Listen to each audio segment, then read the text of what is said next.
সুন্দর একটা নির্বাচন উপহার দেওয়া সম্ভব নয়। আগে সংস্কার হবে, তারপরে নির্বাচন হবে। রাষ্ট্র সংস্কারের মধ্যে আমি বিচার বিভাগের স্বাধীনতা চাই, বিচার বিভাগের পূর্ণ স্বাধীনতা চাই।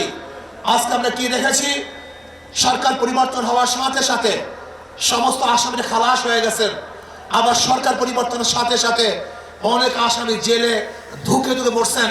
তার মানে বিচার বিভাগ কি সরকারি ইঙ্গিতে চলে? একটা ভালো রাষ্ট্রের, উন্নত রাষ্ট্রের সবচেয়ে বড় মানদণ্ড হলো বিচার বিভাগের স্বাধীনতা।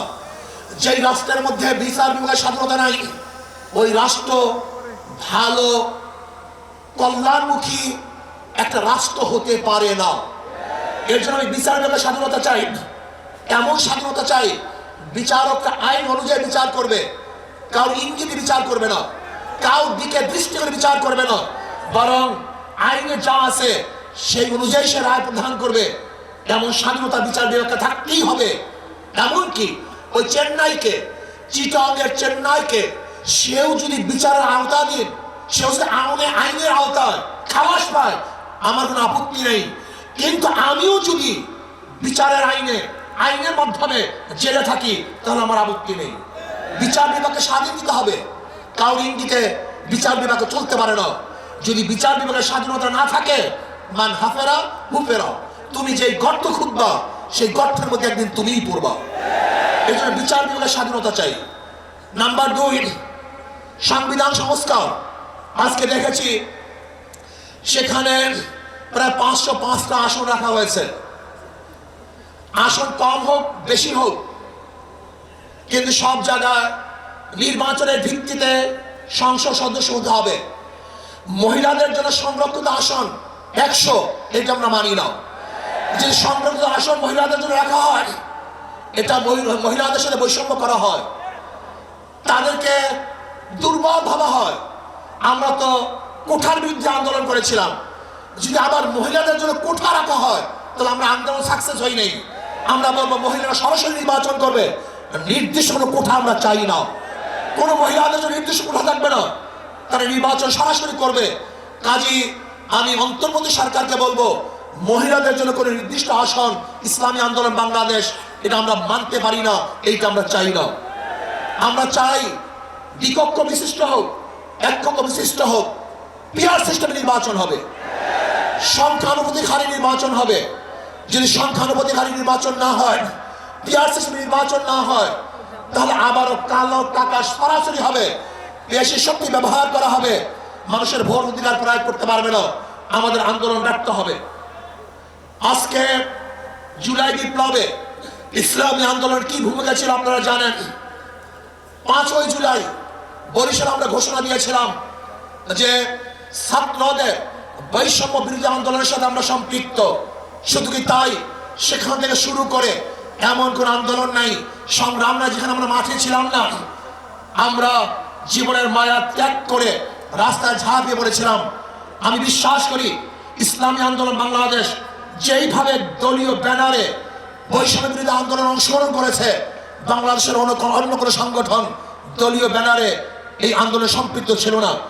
শুধু কি তাই, ইসলামী আন্দোলন বাংলাদেশের যারা শীর্ষস্থানীয় লিডার নেতা তারাই মাঠে ছিল, কিন্তু যারা বৈষম্য বিরোধী আন্দোলনের বিরোধিতা করেছে, বলেছে যে এই সংগ্রামের সাথে আন্দোলনের সাথে আমরা সম্পৃক্ত নাই, তারা যদি আজকে নতুন ভাবে ক্ষমতা দেওয়ার স্বপ্ন দেখে, এদেশের জনগণ সেই স্বপ্ন পূরণ হতে দেবে না। সংস্কারের পরেই নির্বাচন হবে।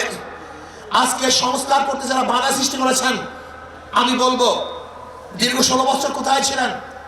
রাগ ডাকছিলেই বলবো, বীরটা আপনারা কোথায় ছিলেন?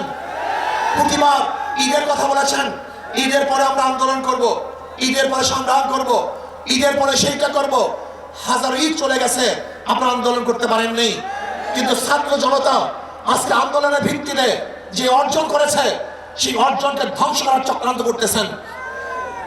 যে বৈষম্যের বিরুদ্ধে আন্দোলন করেছিলাম, চাঁদার বিরুদ্ধে আন্দোলন করেছিলাম, ওয়ালটন এসিতে ইনস্টলেশন একদম ফ্রি। দুর্নীতির বিরুদ্ধে আন্দোলন করেছিলাম, ধর্ষণের বিরুদ্ধে আন্দোলন করেছিলাম, অবৈধ হত্যার বিরুদ্ধে আন্দোলন করেছিলাম, মানুষের স্বাধীনতার জন্য আন্দোলন করেছিলাম, মানুষের মুক্তির জন্য আন্দোলন করেছিলাম, কিন্তু আমরা কি দেখলাম? 5ই আগস্টের পরে আবারও চাঁদাবাজি, আবারও দখলদারি, আবারও দুর্নীতি। না, বাংলাদেশের মানুষ এই চাঁদাবাজি আর দেখতে চায় না, দুর্নীতি আর দেখতে চায় না। যারা 53 বছর পর্যন্ত বাংলাদেশকে 5 বার দুর্নীতির চ্যাম্পিয়ন করেছে, ওই সমস্ত দলকে বাংলাদেশের জনগণ আর ক্ষমতায় দেখতে চায় না। বাংলাদেশের জনগণ কি ক্ষমতায় দেখতে চায়? ইসলামকে ক্ষমতায় দেখতে চায়। বাংলাদেশের জনগণ ইসলামী আদর্শের মানুষকে ক্ষমতায় দেখতে চায়। যারা খাঁটি ইসলাম, মদিনার ইসলাম নিয়ে সামনে অগ্রসর হবে, বাংলাদেশের মানুষ তাদেরকে গ্রহণ করবে। মদিনার ইসলামের বাহিরে কোন নব ইসলামকে বাংলাদেশের মানুষ গ্রহণ করবে না ইনশাআল্লাহ। ভাইয়ের আমার, আসুন ইসলাম হুকুমাতের জন্য আমাদের সাধনা করতে হবে, চেষ্টা করতে হবে। আমাদের আন্দোলন এখনো সমাপ্ত হয় নাই, আমাদের সংগ্রাম এখনো শেষ হয় নাই, আমাদের যুদ্ধ এখনো শেষ হয় নাই। বেশিরভাগের বিরুদ্ধে আন্দোলন করেছিলাম, এখন চাঁদাবাজের বিরুদ্ধে আন্দোলন করতে হবে, দখলদারের বিরুদ্ধে আন্দোলন করতে হবে, যারা দুর্নীতিবাজ তাদের বিরুদ্ধে আন্দোলন করতে হবে, যারা ডাকাত তাদের বিরুদ্ধে আন্দোলন করতে হবে, যারা দেশকে ধ্বংস করার চক্রান্ত করতেছে তাদের বিরুদ্ধেও আরেকবার আন্দোলন করতে হবে। আজকে ভারত আমাদের দেশকে দখল করার চক্রান্ত করতেছে। আমি ভারতকে বলবো, আপনি আমাদের দেশ দখল করার চক্রান্ত করতেছেন, আমাদের দেশের দিকে চক্ষু তুলছেন, আঙ্গুল উঁচা করছেন। আপনি কি জানেন বাংলাদেশের অবস্থাটা কি? আমরা জীবনবার লড়াই করি, বেঁচে আসি, লড়াই করি, বাঁচবো ইনশাআল্লাহ। আমরা জীবনবার লড়াই করেছি, আরো লড়াই করব, লড়াই করতেই থাকবো। যতদিন পর ইসলামী হুকুমত না কায়েম হবে ততদিন পর্যন্ত ইনশাআল্লাহ মাঠে থাকবো, ময়দানে থাকবো। প্রিয় ভাইয়ের আমার, আগামী নির্বাচন আসতেছে, নহে সমাপ্ত কর্মমদের অবকাশ কোথায় বিশ্রামের। আজকের থেকেই আমাদের কাজ শুরু হবে। মাঠে ময়দানে প্রত্যেকটা দাঁড়ে দাঁড়ে ঘরে ঘরে গিয়ে মানুষকে ইসলামের কথা বোঝাতে হবে, ভোট আদায় করতে হবে, ইসলামের পক্ষে আমরা ভোট নিয়ে আসবো। আল্লাহ আমাকে এবং আমাদের সবাইকে ইসলাম হুকুমত কায়েম করার চেষ্টা করার এবং সর্বোচ্চ ত্যাগ করার তৌফিক দান করেন। যুব কনভেনশন শুকরিয়া আদায় করছি, যারা আয়োজন করছেন সবাইকে ধন্যবাদ জ্ঞাপন করছি। আসসালামু আলাইকুম ওয়া রাহমাতুল্লাহ।